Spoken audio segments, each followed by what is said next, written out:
নমস্কার, শম্পার পাঁচফোড়নের গল্প রান্নাঘরে আপনাদের স্বাগত জানাই।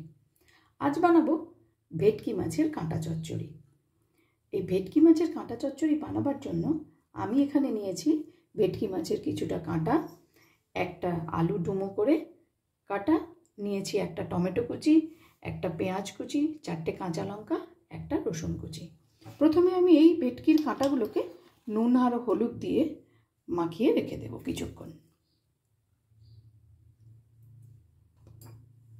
এটাকে ভালো করে মাখিয়ে রেখে দেব।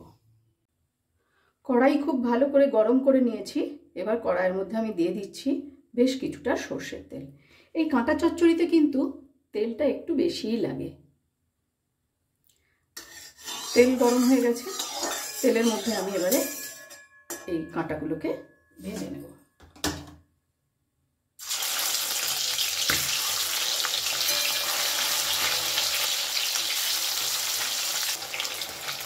মাছের কাঁটাগুলো খুব ভালো করে ভাজা হয়ে গেছে।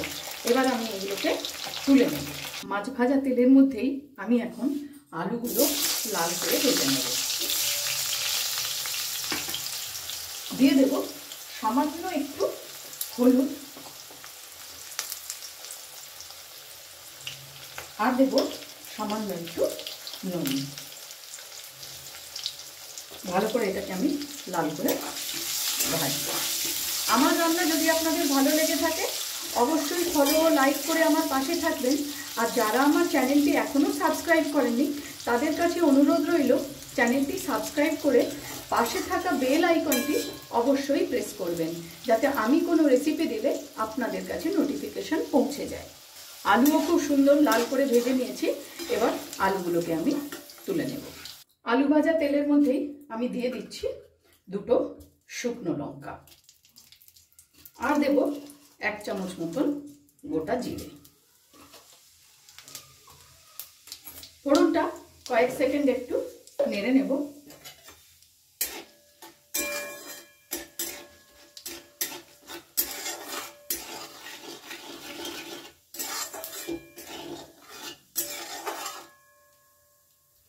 দিয়ে দিচ্ছি কুচি করে রাখা পেঁয়াজ।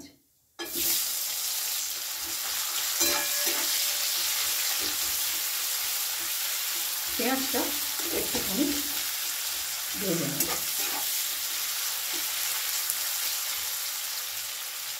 পেঁয়াজ ভাজার সাথে সাথেই যে 2 কোয়া রসুন আমি কুচি করে রেখেছিলাম সেই রসুনটাও এর মধ্যে দিয়ে দিলাম। একটু লাল করে এটাকে ভাজবো। পেঁয়াজটা একটু সময় ধরে ভেজে নিয়েছিলাম।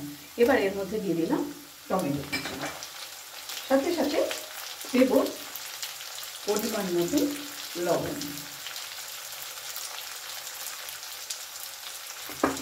দেব কিছুটা পরিমাণ হলুদ গুঁড়ো, আর দেব 1 চামচ মতন লঙ্কা গুঁড়ো। আমি এটা একটু ঝাল ঝাল বানাচ্ছি, ঝালটা আপনারা আপনাদের পছন্দের মতন দেবেন। 1/2 চামচের মতো দিলাম ধনে গুঁড়ো, আর দেব আদা রসুন বাটা, 1 চামচ মতন আদা রসুন বাটা। এবারে খুব ভালো করে মশলাটা কষাতে হবে। মশলা যত ভালো কষানো হবে এই কাঁটা চচ্চড়ির স্বাদ কিন্তু ততটাই ভালো হবে।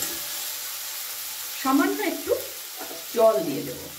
সামান্য একটু জল দিয়ে দেবেন যাতে মশলাটা পুড়ে না যায়। মশলাটা খুব ভালোভাবে আমি কষিয়ে নিয়েছি। মশলা থেকে তেলও বেরিয়ে এসেছে। এমন সময় আমি দিয়ে দেব 1/2 চামচ মতো চিনি। ভেজে রাখা আলুগুলো আমি এবারে দিয়ে দিলাম এর মধ্যে।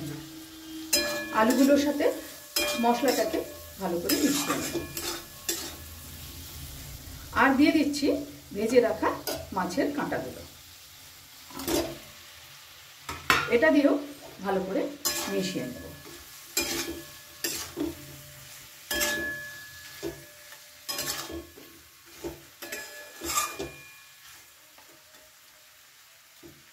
আমি এবার এটাকে ঢাকা চাপা দিয়ে রান্না করব।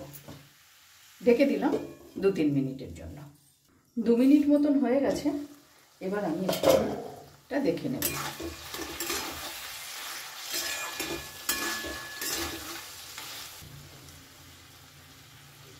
আলুও প্রায় সেদ্ধ হয়ে আছে, আর একটু কিছুক্ষণ এটা রাখতে হবে ঢাকা দিয়ে। প্রায় 1 মিনিটের মতন হয়ে গেছে। এবারে আমি ওপর থেকে চেরা কাঁচা লঙ্কা ছড়িয়ে দিলাম আর 5 মিনিট স্ট্যান্ডিং টাইমে রেখে তারপর আমি এটা পরিবেশন করব। ভেটকি মাছ কিন্তু খুব নরম ও সুস্বাদু মাছ। খুব কম উপকরণ ব্যবহার করে আমি তৈরি করে নিলাম আজকে ভেটকি মাছের কাঁটা চচ্চড়ি। ভিডিওটি আপনাদের কেমন লাগলো অবশ্যই কমেন্টস করে জানাবেন। আজ তাহলে এই পর্যন্তই। দেখা হচ্ছে সামনের ভিডিওতে অন্য কোনো রেসিপির সাথে। ভালো থাকবেন, সুস্থ থাকবেন।